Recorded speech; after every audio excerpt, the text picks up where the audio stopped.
Alright. Good evening everyone, कैसे हैं आप लोग?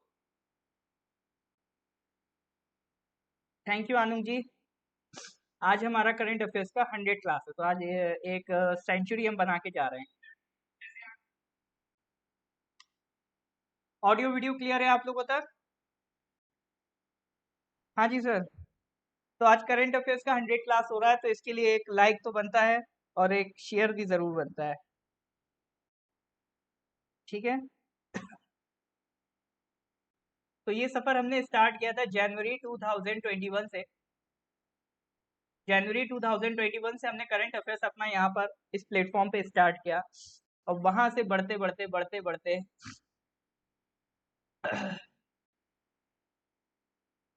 बढ़ते बढ़ते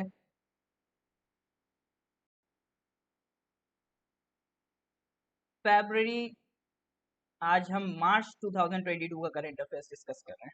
ठीक है। ऑलराइट सर, चलिए। ठीक है। तो ये जब हमने स्टार्ट किया था तभी आपसे बोला था कि करंट अफेयर्स हमारा ऐसा पोर्शन है, क्योंकि क्या होता है ना, जैसे जब कोई ऑर्गेनाइजेशन स्टार्ट होती है, लोग शुरू में तो फ्री करते हैं, बाद में उसको फिर मोनेटाइजेशन की तरफ बढ़ते जाते हैं। लेकिन ये मेरा आपसे शुरू से प्रॉमिस था कि जब तक अली सर रहेंगे तब तक आपका करंट अफेयर्स यहाँ पे फ्री चलता रहेगा। ठीक है। ये मैंने आपसे शुरू से बोला था, करंट अफेयर्स हम आपका कभी मोनेटाइज नहीं करेंगे, क्योंकि ये एक ऐसा पोर्शन है कि आप किसी भी बैकग्राउंड से हो, आप किसी भी एग्जाम की तैयारी कर रहे हो, कहीं ना कहीं आपका जो जीके वाला अगर पोर्शन पढ़ेंगे तो आप इसको पढ़ते चले आएंगे। ठीक है।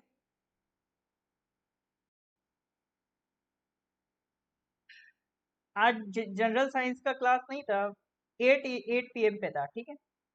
ये जो कोरियन भाषा वाले व्यक्ति है उनको मैं बताना चाहूंगा, क्लास आपका 8 पीएम पे था, 9 पीएम पे नहीं था। 9 PM is reserve for Ali sir. ठीक है। जय हो। बढ़िया। Okay sir. तो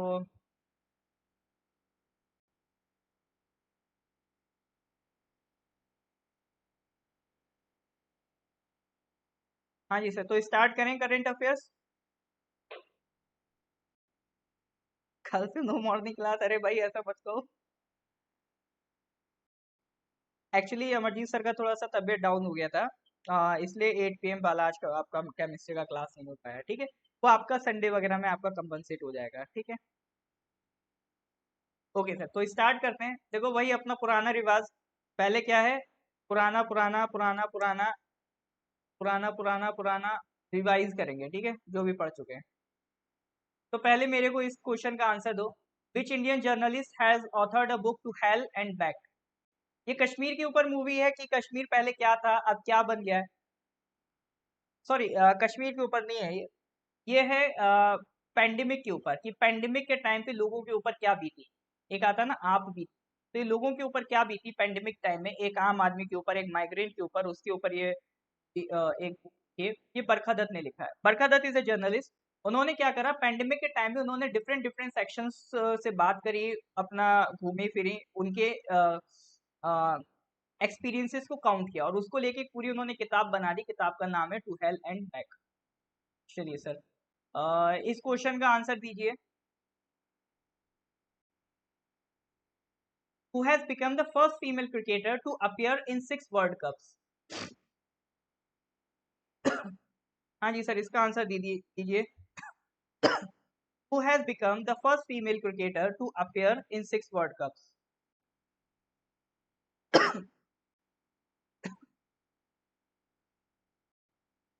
जवाब चाहिए मुझे।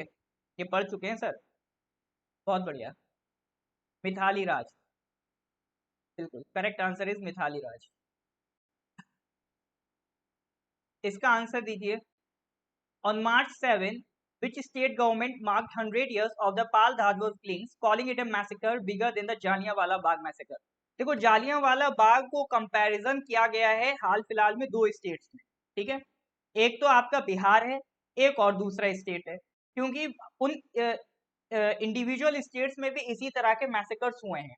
तो अभी तक हम क्या था, सिर्फ जलियांवाला बाग को याद करते थे, लेकिन वो जो स्टेट्स हैं वो चाहते हैं कि उसके उनके स्टेट्स के अंदर भी जो इसी तरह का खूनी खेल रचा गया है उसके बारे में भी लोग जाने। बिल्कुल। तो अरे पंजाब कैसे आंसर हो सकता है? पंजाब तो ऑलरेडी पंजाब में है जलियांवाला बाग। ठीक है, तो ये करेक्ट आंसर है आपका गुजरात। ठीक है, पाल दादव किलिंग्स गुजरात। ठीक है, तो वहां पर इसको एज ए शहीद दिवस सेलिब्रेट करना स्टार्ट कर दिया है। Alright sir, which is the host country of the G7 agriculture ministers virtual meeting? G7 की हमने बात करी थी। दुनिया भर में बहुत सारी ग्रुपिंग्स है। ठीक है, आपका G20 है, आपका यूनाइटेड नेशंस है, अलग अलग बहुत तरह की कंट्रीज का एक ग्रुपिंग है, लेकिन ये सबसे एलिट ग्रुपिंग है। G7 मैंने बताया था सबसे एलिट ग्रुपिंग आपका G7 है। इसमें पहले रशिया भी ऐड हो गया था तो वो G8 हो गया था, पर रशिया ने क्या करा, फिर यूक्रेन पे हमला करके क्रीमिया वाला पार्ट एनेक्स कर लिया, तो उसके बाद रशिया को फिर से निकाल दिया, तो ये G8 से फिर G7 बन गया। तो अभी जो G7 कंट्रीज हैं उनके जितने भी उन कंट्रीज के इंडिविजुअल एग्रीकल्चर मिनिस्टर्स हैं उनके बीच एक वर्चुअल मीटिंग हुई थी, तो वो किस कंट्री ने होस्ट करा ये पूछ रहा है आपसे।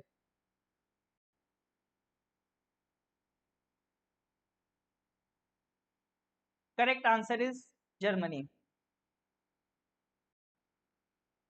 अगला आंसर दीजिए। ये नहीं, ये छोड़ो, ये वाला बताओ।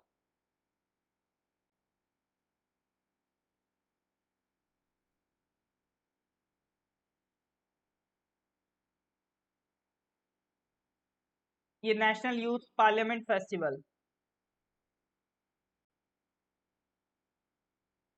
कहाँ, किस मिनिस्ट्री ने करवाया? बहुत आसान सवाल है, ठीक है, ये सबसे बनना चाहिए।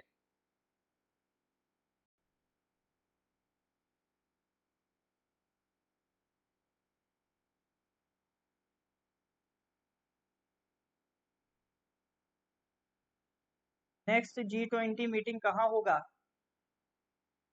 आई थिंक बाली, इंडोनेशिया देख लेना, इंडोनेशिया में होगा।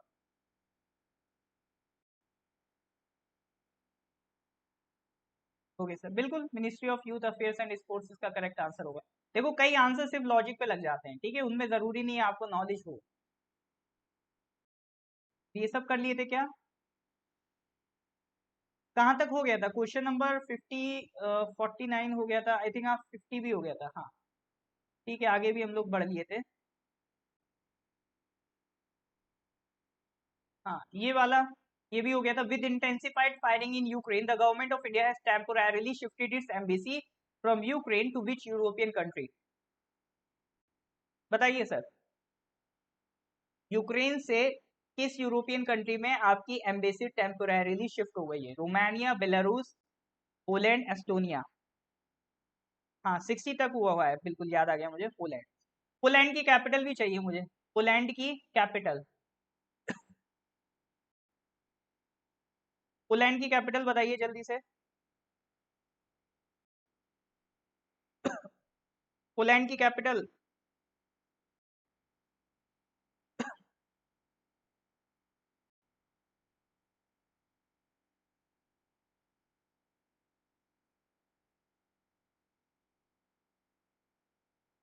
अरे भैया वालेकुम सलाम।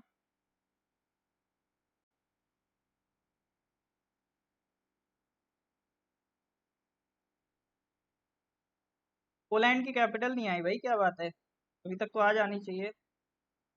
हाँ बिल्कुल बिल्कुल, वॉर्सो, ठीक है। पोलैंड की कैपिटल क्या है आपकी?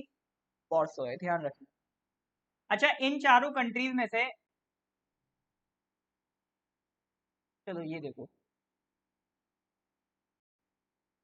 ये देखो, एस्टोनिया, लातविया, लिथुआनिया, ये बाल्टिक कंट्रीज है। देखो इन द लास्ट क्लासेस हमने ये अच्छे से पढ़ा था, ये आपका यूक्रेन है, ठीक है, रशिया से बॉर्डर लग रहा है इधर यूक्रेन का। फिर यूक्रेन से बॉर्डरिंग कंट्रीज की हमने बात करी थी, इधर था बेलारूस, इधर था पोलैंड, फिर स्लोवाकिया, हंगरी, रोमानिया, मोल्डोवा, ठीक है, और इधर रशिया, ये सारे बॉर्डरिंग कंट्रीज से यूक्रेन के। ओके सर, ठीक है, तो अब हम स्टार्ट करते हैं आज का करंट अफेयर्स।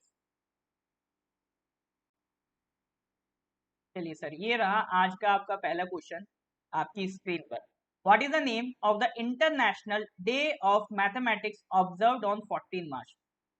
बताइए, what is the name of the international day of mathematics observed on 14 March?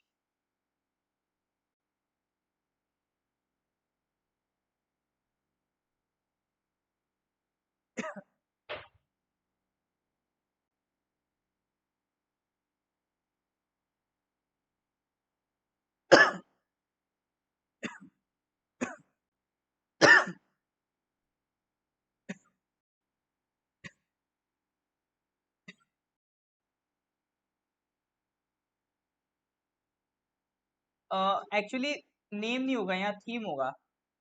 What is the theme, ठीक है, थीम होगा। इसको मैं करेक्ट करूंगा।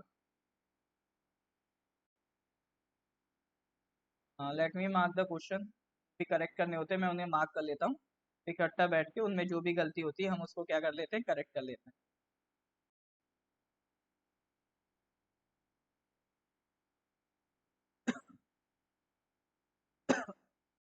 बिल्कुल सर। हाँ, तो ये क्या पूछ रहा है, इंटरनेशनल डे ऑफ मैथमेटिक्स। ठीक है, इंटरनेशनल डे ऑफ मैथमेटिक्स किस दिन मनाया जाता है, 14 मार्च को मनाया जाता है। तो उसकी थीम पूछ रहा है, सीधा सा सवाल है। तो थीम है मैथमेटिक्स यूनाइट्स। ठीक है, थीम क्या है, मैथमेटिक्स यूनाइट्स। अच्छा, इसी दिन क्यों मनाया जाता है international day of mathematics?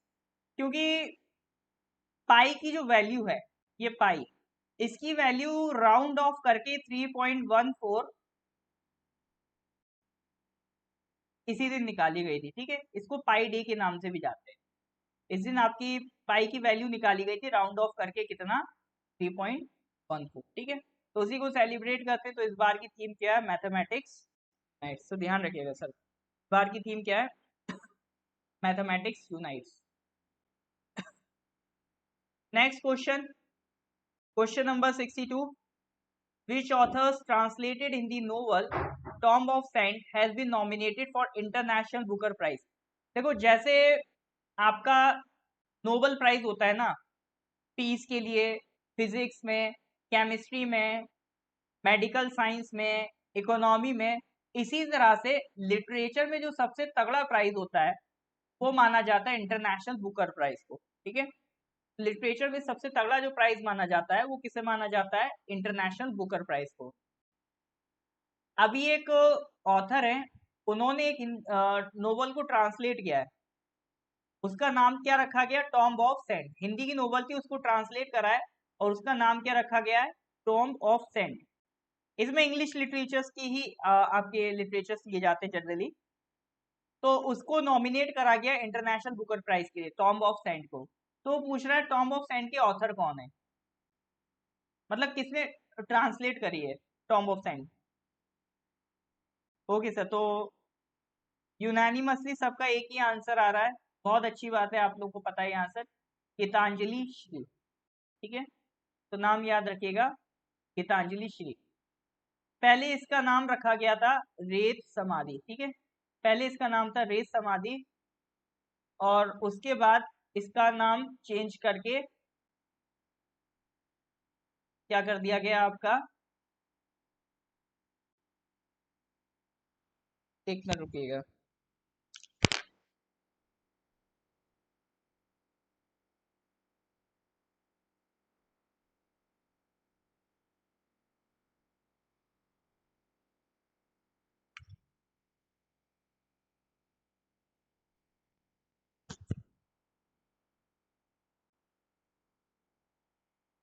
Okay sir, ठीक है, चलिए, रेत समाधि पहले इसका हिंदी में नाम था। चलिए नेक्स्ट क्वेश्चन पे आते हैं, question number 63। A chair, a chair in the name of which Sikh guru will be set up at the Kurukshetra University? Wait a minute. ठीक है, हाँ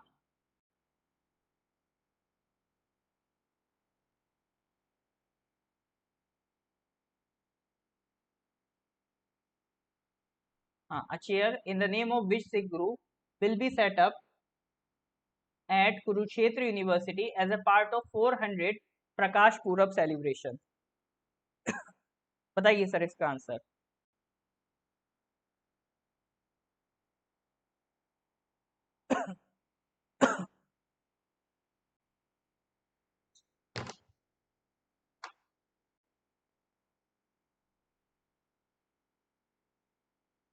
ए आंसर पक्का, लॉक कर दूं? बिल्कुल। चेयर मतलब जैसे सिख समाज में क्या होता है, तख्त बना दिया जाता है उनके नाम पे। ठीक है, तो अभी प्रकाश 400 प्रकाश पूरब सेलिब्रेशन हो रही है कुरुक्षेत्र यूनिवर्सिटी में। तो गुरु तेज बहादुर के नाम की एक चेयर वहां पर, एक तख्त बना दिया जाएगा। ठीक है, तो यहाँ पे हमारे लिए जानना जरूरी है, हु वाज गुरु तेज बहादुर। ठीक है, देखो सिखिज्म में 10 गुरु आए हैं, ठीक है, सिखिज्म में 10 गुरु आए हैं। तो उसमें जो स्टार्टिंग हुई थी गुरु नानक देव से, वो पहले गुरु थे, ठीक है। और जो 9th सिख गुरु थे वो थे आपके गुरु तेज बहादुर। इनका टाइम पीरियड रहा है ये कुछ 1621 से 1675, ठीक है। उनको प्रोटेक्टर ऑफ ह्यूमैनिटी भी कहा जाता है। उनके टाइम पे आप कहोगे कि काफी हद तक ब्रिटिशर्स से उनकी लड़ाई चलती थी, वो सॉरी मुगल एम्पायर से उनको काफी बिल्कुल बनती नहीं थी, ठीक है। तो इवन ऐसा कुछ था, औरंगजेब का एक बेटा था अकबर, वो बागी हो गया था, मतलब रिवोल्ट कर रहा था वो औरंगजेब के अगेंस्ट। तो उसको शरण दे दी थी आपका गुरु तेज बहादुर ने। तो गुरु तेज बहादुर से ऑलरेडी औरंगजेब की नहीं बनती थी, तो इस चक्कर में गुरु तेज बहादुर को एग्जीक्यूट करवा दिया था औरंगजेब ने, ठीक है। तो 1675 में एग्जीक्यूट करवा दिया था गुरु तेज बहादुर को, किसने? औरंगजेब ने। तो ध्यान रखिएगा, उनकी जो राइटिंग्स है वो आपको गुरु ग्रंथ साहिब में मिल जाएंगी, ठीक है। Guru Granth Sahib is a religious secured text for Sikhism. तो ये गुरु ग्रंथ साहिब नाम याद रखिएगा, ठीक है। जैसे हर रिलीजन का एक सेक्योर्ड टेक्स्ट होता है, जैसे मुस्लिम्स के लिए कुरान है, हिंदूज के लिए रामायण है, भगवत गीता है, ऐसी क्रिश्चियंस के लिए बाइबल है, ऐसी सिखिज्म के लिए क्या है? गुरु ग्रंथ साहिब। तो ये भी आपका जीके में कई बार छोटे मोटे सवालों में इस तरह के भी सवाल पूछ लेते हैं, तो अपने को इसको भी ध्यान रखना। चलिए सर नेक्स्ट क्वेश्चन पे आते हैं, क्वेश्चन नंबर 64। अच्छा मेरे को ये बताओ, पहले गुरु का नाम तो मैंने बना दिया गुरु नानक देव, पहले गुरु का नाम था गुरु नानक देव। लास्ट गुरु या फिर कह लो 10th गुरु का नाम क्या था? ये आप लोगों को बताना, ठीक है।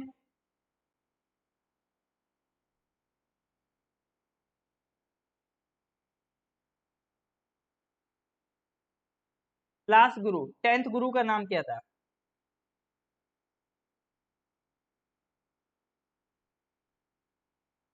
बढ़िया, गुरु गोविंद सिंह, ठीक है। लास्ट गुरु का नाम क्या था? गुरु Govind Singh was the last Sikh. फिर इसी के बाद खालसा की स्टार्टिंग हुई थी सिखिज्म में, क्योंकि अब उन्हें लग गया था कि भाई अब अपनी खुद की आर्मी बनानी पड़ेगी, क्योंकि मुगल्स ने 10 में से 2 सिख गुरु को एग्जीक्यूट किया था, एक को जहांगीर ने किया था और एक को औरंगजेब ने। तब जाके सिखिज्म में लगा कि अब भाई हमें ना हथियार उठाने पड़ेंगे अगर मुगल से फाइट करनी है। तब जाके खालसा का कंसेप्ट डेवलप हुआ था आपका सिखिज्म में। चलिए नेक्स्ट क्वेश्चन पे आते हैं, question number 64। Which film won the maximum number of awards at the British Academy Film Awards 2022?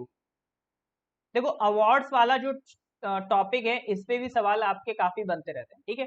तो इसीलिए जो भी आपके ऐसे टॉपिक है जिससे सवाल बनने की प्रोबेबिलिटी ज्यादा होती है, वो सेक्शन पे हम चूज ही हो जाते हैं, वो सेक्शन में आपका ज्यादा ध्यान देता हूँ। आपको भी जब तक करंट अफेयर्स पढ़ते रहना है तो इस माइंडसेट से पढ़ते रहना कि हर क्वेश्चन में आप आइडिया लगाओ, अच्छा ये किस टॉपिक से रिलेटेड है, ठीक है। ये मिलिट्री एक्सरसाइज से रिलेटेड है, बुक्स एंड ऑथर से रिलेटेड है, इंडिया में कोई चीज फर्स्ट हुई है, या कोई स्कीम है, या फिर ये कोई अवार्ड है, ठीक है, या फिर ये कोई रैंकिंग है। तो इस तरह से आपको आइडिया लगाते रहना चाहिए।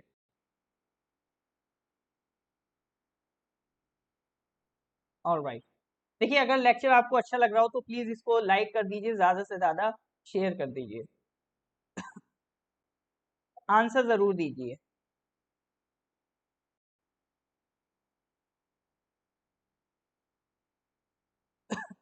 देखो मैं हमेशा कहता हूँ आपको जो गलतियां करनी ना बिंदास यही कर दो, अटेम्प्ट जरूर करो क्वेश्चन। अटेम्प्ट करने से आपका इंटरेक्शन बढ़ता है, इंटरेक्शन बढ़ने से क्या होता है, अगर आपको वो क्वेश्चन नहीं भी आता होगा ना, आप कुछ भी अटेम्प्ट कर दो, बाद में जब आप आंसर सुनोगे तो वो आपको याद रह जाता है। अब मान लो इसमें से कोई क्वेश्चन याद रह गया, एग्जाम में आ गया, जलवा है फिर तो आपका, क्योंकि करंट अफेयर्स ऐसी चीज है कोई भी 100% याद कर ही नहीं सकता, ना ही कोई 100% गारंटी ले सकता कि इससे बाहर पूछेंगे नहीं। जो भी बेस्ट होता है हम अपनी तरफ से वो सारे क्वेश्चंस रखने की कोशिश करते हैं, बाकी भैया आपके एग्जामिनर की मर्जी, वो किस लेवल पे चीजों को लेके जाएं। ठीक है सर। तो सबसे ज्यादा अवार्ड्स किसे मिले at the British Academy film awards? तो the power of the dog क्यों ज्यादा आंसर आ रहा है? करेक्ट आंसर इज कून, ठीक है। ब्रिटिश एकेडमी फिल्म अवार्ड्स का 75th एडिशन जो लंदन में हुआ था, अब इतना याद नहीं रखना, एडवर्ड हॉल वगैरह इतना नहीं याद रखना, लंदन में हुआ था, ठीक है। तो सबसे ज्यादा नॉमिनेशन डून को मिली थी, 11 नॉमिनेशन मिले थे, और सबसे ज्यादा अवार्ड्स भी डून को मिले हैं। ठीक है, कितने मिले? 5 अवार्ड्स मिले। ऑलराइट सर, नेक्स्ट क्वेश्चन पे आते हैं, question number 65। Which Indian cricket player was named ICC player of the month for February 2022? वैसे ये एग्जाम में पूछा जाए, chances are less.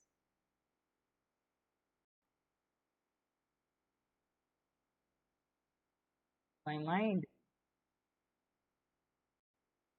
Okay, Shreyas Iyer बताया जा रहा है, बाकी लोग।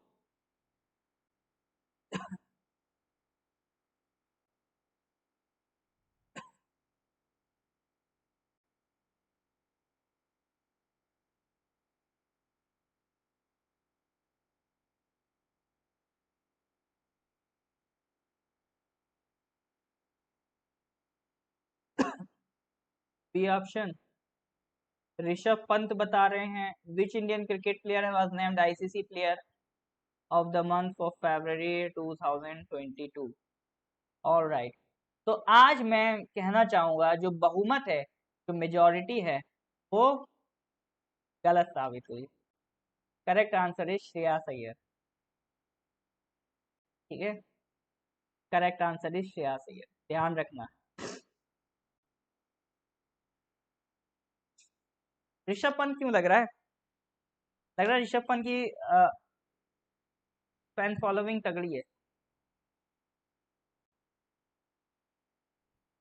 बिल्कुल नहीं आएगा राका जी, चांसेस कम है। ठीक है, देखो, ये राका जी पहली बात तो 100% आप कोई गारंटी ले ही नहीं सकते हो। जो आपने लिखा ना 100% श्योर, ये आप लिख नहीं सकते, क्या पूछ लें।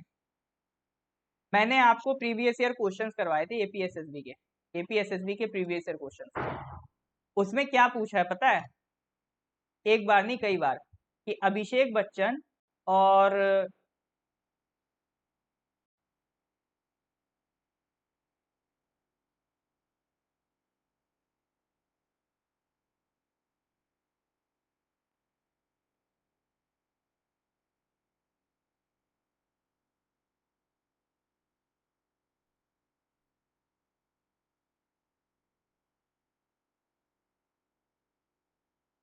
एक मिनट एक मिनट।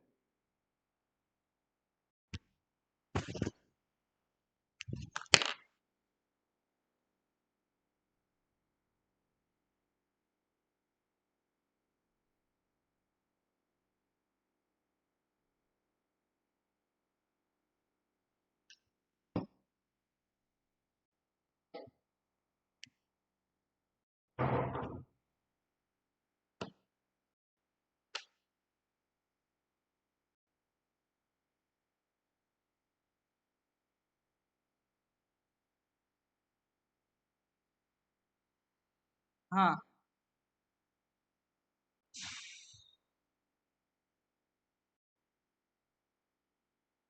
क्वेश्चन ये आया था कि अभिषेक बच्चन और ऐश्वर्या राय बच्चन की बेटी का नाम क्या है।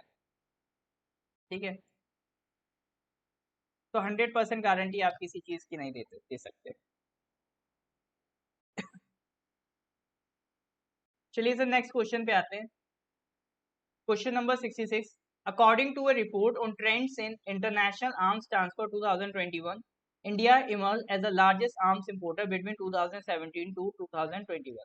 ठीक है, तो 2017 से लेकर 2021 की पूरी रिपोर्ट बनाई गई है, जिसमें हमने पाया कि जो आर्म्स खरीदने में सबसे बड़ा इंपॉर्टेंट इंपोर्टर कौन था? भारत था। तो ये रिपोर्ट कौन निकालता है? विच एजेंसी रिलीज दिस रिपोर्ट? हमेशा याद रखना, ये जो इंपोर्ट चेक करने वाली लिस्ट है ना, कि कौन सा कंट्री कितना।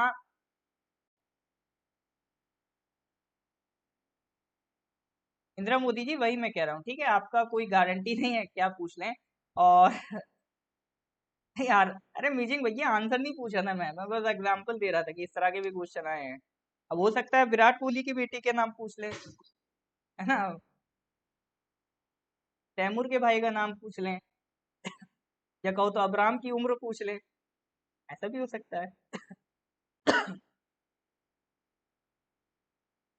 तो कौन सा कंट्री कितना इंपोर्ट कर रहा है, इसके लिए एक बहुत बड़ी ऑर्गेनाइजेशन रिस्पॉन्सिबल है जो इसकी रिपोर्ट करती है। इसका नाम याद रखना, सिप्री। देखो नाम है Stockholm International Peace Research Institute. ठीक है, सिप्री की फुल फॉर्म क्या है? Stockholm International Peace Research Institute. Independent international institute है जिसका काम क्या है, जो डेटा एनालिसिस रिकमेंडेशन प्रोवाइड करती है और चेक करती है कौन सा कंट्री कितना इंपोर्ट कर रहा है, कितना कंट्री एक्सपोर्ट कर रहा है आर्म्स से रिलेटेड। ठीक है, तो स्टॉकहोम में स्टैब्लिश हुई थी 1996 में स्वीडन में। कैपिटल याद रखना स्वीडन।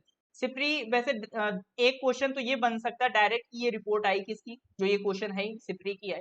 सिप्री की फुल फॉर्म पूछे तो आपको पता होना चाहिए, स्टॉकहोम इंटरनेशनल पीस रिसर्च। मतलब बात पीस की करते हैं लेकिन एनालिसिस किसकी करते हैं? आर्म्स की करते हैं। और हमारे जो 85% ओवरऑल इंपोर्ट थे ना, जितने भी इंपोर्ट थे, सबसे टॉप पे तो हम ही हैं, भारत है। और जो हमारे 85% इंपोर्ट थे ना, उसमें से सबसे ज्यादा इंपोर्ट्स किसके साथ रहे? रशिया के साथ रहे, देन फ्रांस, देन यूएसए। ठीक है, ये क्वेश्चन के लिए हमेशा तैयार रहना। ये क्वेश्चन के लिए हमेशा तैयार रहना कि ये क्वेश्चन आराम से बन सकता है कि जो हम आर्म्स इंपोर्ट करते हैं, ठीक है, उसमें सबसे ज्यादा इंपोर्ट हम किससे करते हैं? सबसे ज्यादा, तो सबसे ज्यादा देख लो रशिया से रहा है। ठीक है, और कौन सा ऐसा कंट्री जो सबसे ज्यादा आम एक्सपोर्ट करता है? ये तो इंपोर्ट करने की वाली बात हुई कि भारत सबसे ज्यादा रशिया से मंगा रहा है, लेकिन ओवरऑल आप देखो सबसे ज्यादा एक्सपोर्ट कौन सा कंट्री करता है, तो वो यूएसए करता है। जितना भी दुनिया भर में ग्लोबली आर्म्स का शेयरिंग है ना, मिसाइल्स हो गई, आपका डिफेंस से रिलेटेड जो भी वेपन्स हो गए, उसमें 39% जो एक्सपोर्ट है वो सिर्फ और सिर्फ किसका है? यूएसए का है। ठीक है, उसके बाद जो अगला आता है ना, रशिया, जो अगला रशिया आता है वो तो भैया 19% पे ही है। हर जगह यूएसए की, कुछ सर हर जगह यूएसए की चल रही है। चलो सर आगे बढ़ते हैं।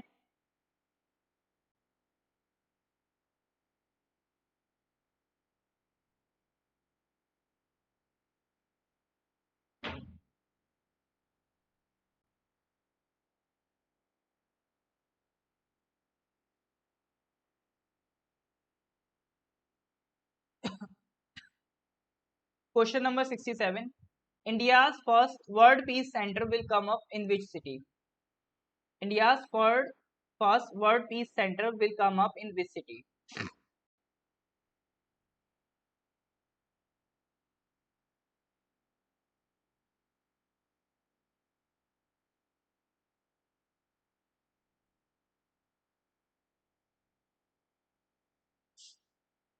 वर्ल्ड पीस सेंटर क्या है?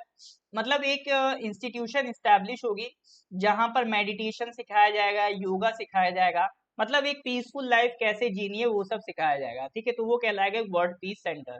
तो वो पहला हमारा बन रहा है इंडिया में, गुरुग्राम में। ठीक है, एक ऑर्गेनाइजेशन है, ऑर्गेनाइजेशन का भी नाम याद रखिएगा, अहिंसा विश्व भारती। ठीक है, अहिंसा विश्व भारती, वो इस्टेब्लिश कर रहे हैं वर्ल्ड पीस सेंटर इन गुरुग्राम हरियाणा। ठीक है,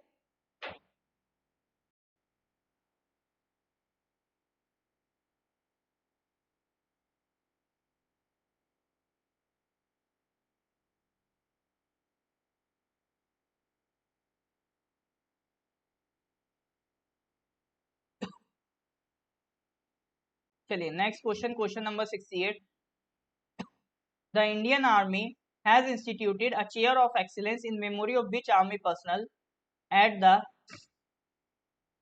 United service institution of India?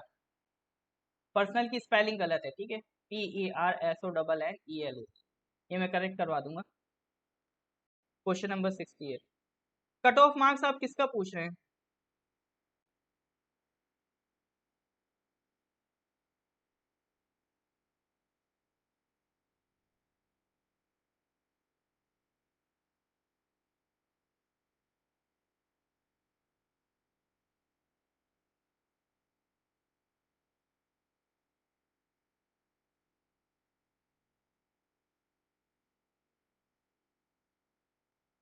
हाँ जी sir, The Indian Army has instituted a chair of excellence in memory of which army personnel at the United Service Institution of India? देखो, chair of excellence का मतलब होता है किसी तरह का ग्रांट देना या किसी तरह का अवार्ड देना, ठीक है। अगर आप किसी के नाम पे एक चेयर ऑफ एक्सीलेंस बना रहे हो तो मतलब आप उनको किसी तरह का अवार्ड दे रहे हो, किसी तरह का रेस्पेक्ट दे रहे हो। तो कौन से आर्मी पर्सनल थे? इंस्टीट्यूशन का नाम क्या है? United service institution of India. तो ये जो चेयर ऑफ एक्सीलेंस है ये किसकी मेमोरी में बनाया जा रहा है? तो फॉर्मर या कह दो late chief of defence staff General Bipin Rawat, ठीक है। जनरल बिपिन रावत हमारे कौन से late chief of defence staff. अभी हाल फिलहाल में कुछ महीने पहले अनफॉर्चुनेटली एक हेलीकॉप्टर क्रैश में एक दुर्घटना ग्रस्त हो गया था हेलीकॉप्टर, जिसमें उनकी जान चली गई थी। तो उन्हीं की मेमोरी में ये बनवाया जा रहा है।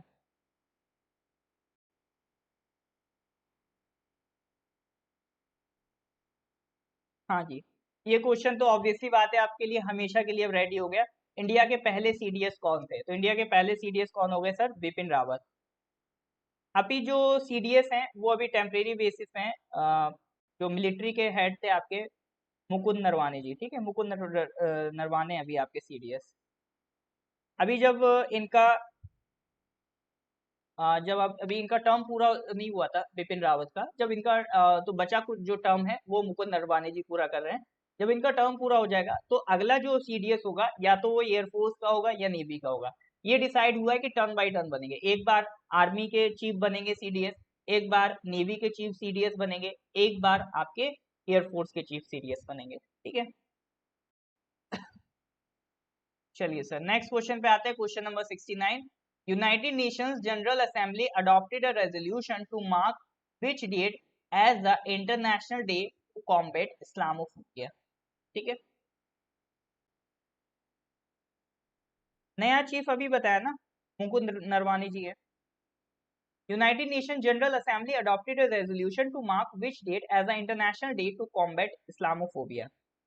देखो, एक मुस्लिम्स कंट्री की एक ऑर्गेनाइजेशन है OIC, organisation of Islamic corporation.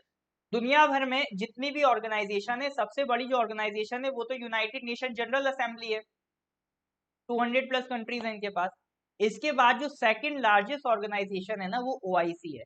50 plus Muslim countries इसका पार्ट है, ऑर्गेनाइजेशन ऑफ इस्लामिक कॉपरेशन। और इसका हेडक्वार्टर कहाँ है? सऊदी अरेबिया में, जिद्दा सऊदी अरेबिया में, याद रखना ओआईसी। इसको मतलब मेन इन्फ्लुएंस आपका इसमें सऊदी अरेबिया का ही देखने को मिलता है। तो ओआईसी के कहने पर एक रेजोल्यूशन लाया गया, एक प्रस्ताव लाया गया कि एक दिन हमें फिक्स करना है। उस दिन हम क्या टारगेट बनाएंगे कि इस्लामोफोबिया से लड़ना है, ठीक है। तो कौन सी डेट है? बिल्कुल 15 मार्च, ठीक है। तो यूनाइटेड नेशन जनरल असेंबली ने रेजोल्यूशन अप्रूव कर दिया to proclaim 15 March as a international day to combat Islamophobia every year starting from 2022, ठीक है। रेजोल्यूशन स्टार्ट किसने किया था? देखो, ओआईसी ने किया था। ओआईसी के बिहाफ पे किसने किया था? पाकिस्तान ने किया था, ठीक है। तो ये इस दिन इसलिए सिलेक्ट किया गया क्योंकि इस दिन आपको याद होगा न्यूजीलैंड में एक सिटी है क्राइस्ट चर्च, उसमें एक पर्सन था। वो पर्सन मॉस्क में एंटर करता है और धड़ाधड़ गोलीबारी शुरू कर देता है, ठीक है। तो 51 वर्शिपर्स को मार डाला, 40 वुंडेड हो गए उस टेरर अटैक में, ठीक है। तो उसको रिकॉग्नाइज करने के लिए, उस 15 मार्च को रिकॉग्नाइज करने के लिए उन्होंने कहा इस दिन को रेजोल्यूशन में अप्रूव करो। इंडिया ने इसको काफी अपोज किया था क्योंकि इंडिया ने कहा था कि आप एक कंट्री स्पेसिफिक इस्लामोफोबिया नहीं बोल सकते, और भी रिलीजन स्पेसिफिक फोबियाज चल रहे हैं, हिंदू फोबिया भी दुनिया भर में चल रहा है, तो हमें उसको भी एड्रेस करना चाहिए। यूनाइटेड नेशंस जो है मेनली अब्राहमिक रिलीजन्स की बात करता है, तो ये इंडिया ने अपना पॉइंट रखा कि United Nations mainly Abrahamic religions की बात करता है, उनपे होने वाले अटैक्स की बात करता है। लेकिन जो नॉन अब्राहमिक रिलीजन है लाइक बुद्धिज्म है, आपका हिंदुइज्म है, उस पर ये लोग बात नहीं करते। तो इसको लेके इंडिया ने इस बार पढ़िएगा कभी, एक बहुत अच्छा स्टैंड अपना लिया था, काफी अच्छा स्टेटमेंट इंडिया की तरफ से आया था, पढ़ने लायक है, ठीक है, जरूर पढ़िएगा। हाँ, सब मुंह में आया है। चलिए sir, next question, question number 70। India's digital water bank aquarium was recently opened in which city? बताइए। इंडिया का जो अभी डिजिटल वाटर बैंक है aquarium was recently open in which city? Jaipur, Chandigarh, Bengaluru, Coimbatore.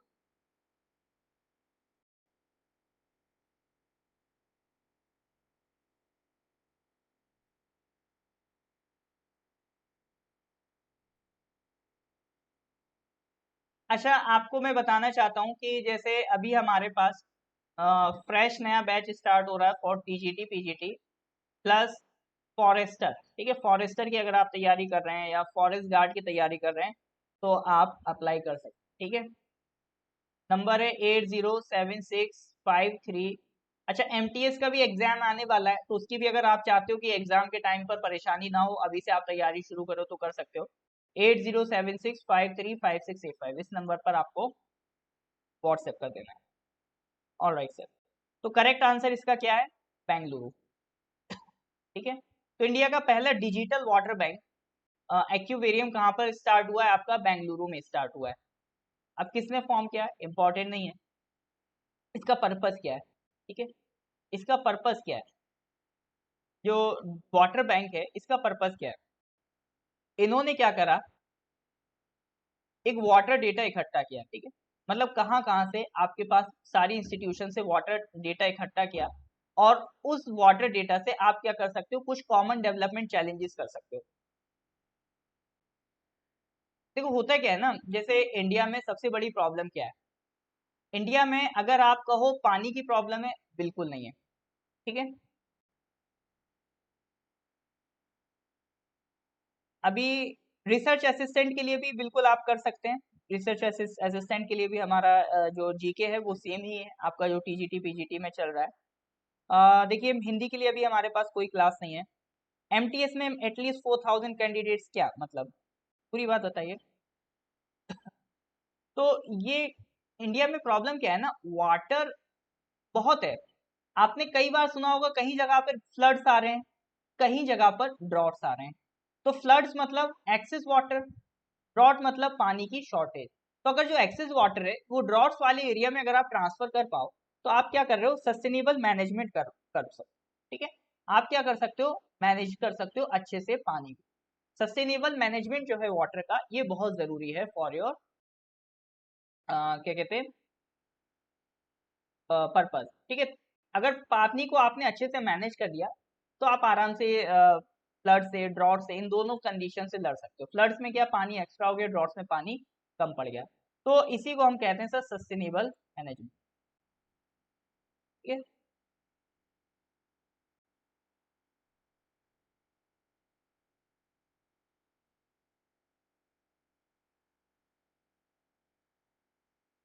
हाँ जी, जैसे सेप्पा में प्रॉब्लम चल रहा है लेकिन ऐसा नहीं कि अरुणाचल में और कहीं प्रॉब्लम नहीं है पानी का। तो यही आपको करना है कि एक लोकेशन जहाँ पे पानी का प्रॉब्लम है, एक लोकेशन जहाँ पर एक्सेस वाटर है, दोनों को आप मर्ज करके एक जगह पर लेके आओ और उसको फिलाइज करो। ठीक है सर, चलिए जी, तो आज हमारा इतना ही क्वेश्चन डिस्कस करेंगे। तो 10 क्वेश्चंस आज हम लोगों ने डिस्कस कर लिए हैं। अगर लेक्चर अच्छा लगा हो तो प्लीज़ इसको लाइक करिएगा, ज़्यादा से ज़्यादा शेयर करिएगा ताकि बाकी लोगों तक भी ये हमारा इनिशिएटिव पहुंचे। आज हमने 100 क्लासेस अपनी कंप्लीट की हैं और ये इसी तरह से आपका चलता रहने वाला है।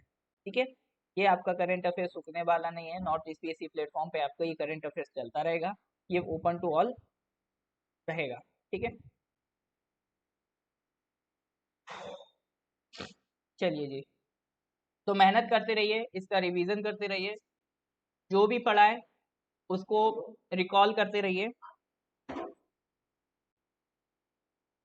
आगे हम इसी तरह से आपकी और भी क्लासेस कराएंगे, जैसे अभी आपका मैथ्स का मैराथन क्लास हुआ था, है ना। उम्मीद है आपको काफ़ी फायदा हुआ होगा इससे। तो इसी तरह से आपकी और आगे भी क्लासेस चलती रहेंगी। ठीक है, all right sir, thank you everyone, have a nice day, good night.